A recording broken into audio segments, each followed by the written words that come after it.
प्रिय भाई बहन, आज की रोटी के घर सदस्य व्यक्ति अगले यीशु ख्रिस्तांचे मधुर नावाचे सप्रेम नमस्कार। आज की दिनांक 6 फेब्रुवारी 2025 गुरुवार।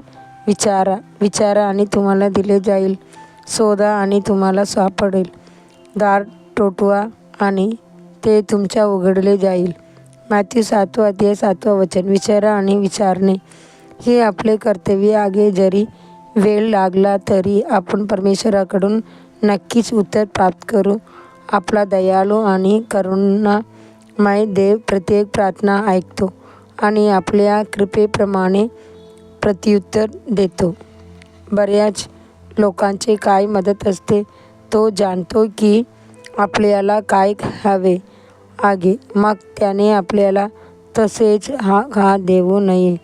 आपण खरोखरच मागितली पाहिजे का? पण परमेश्वराने अशी एक अट घातली आहे की प्राप्त करण्यासाठी मागणे आवश्यक आहे।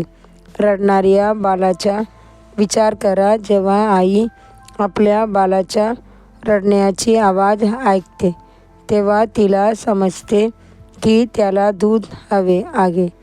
जर बाळ रडत राहिले तर आईला ते सहन होत नाही।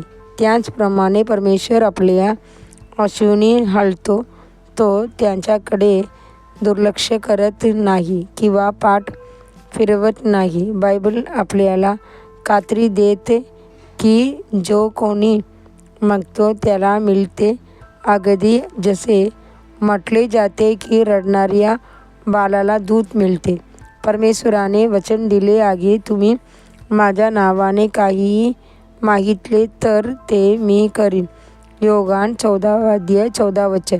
आपण जे काही मागू ते देण्यास तो तयार आहे। तुम्ही प्रार्थनेत जे काही मागाल ते तुम्हाला मिळेल यावर विश्वास ठेवा।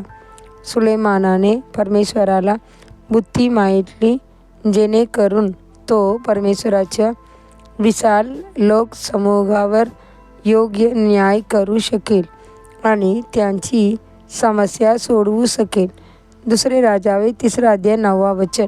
आपल्या सर्व ज्ञानाचे स्तोत्र असलेल्या परमेश्वराने सुलेमानला अद्वितीय संगणपण दिले। जसे याकूब लिहिते, तुमच्यातील कोणाला जर संगणपणाची गरज असेल तर त्याने देवाकडे मागावे, तो सर्वांना मुक्त हस्ताने आणि निःसंकोचपणे देतो आणि त्याला ते मिळेल।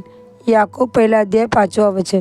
अंत माणूस बर्तिमेयाने ऐकले की प्रभू येशू जात आहेत, तेव्हा त्याने मोठ्याने ओरडून दया मागितली जेणेकरून त्याला दृष्टी मिळावी। मार्क 10 अध्याय 44 वचन। प्रभूने आपल्या वाचनाप्रमाणे त्याला दृष्टी दिली।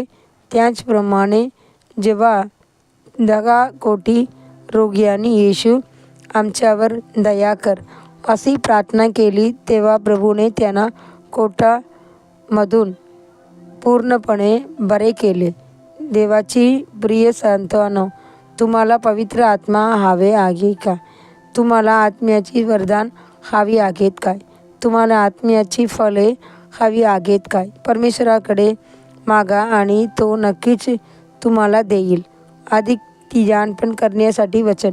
कशाचीही चिंता करू नका, परंतु प्रत्येक गोष्टीसाठी प्रार्थना आणि विनंतीसह कृतज्ञतेने तुमची मागण्या देवासमोर मांडल्यात। फिलिप्पी 4 अध्याय 6 वचन। आजच्या बायबल वाचनासाठी सकाळी निर्गम 39 अध्याय 40 अध्याय, संध्याकाळी मत्ती 23 अध्याय 23 वचन से 39 वचन। धन्यवाद।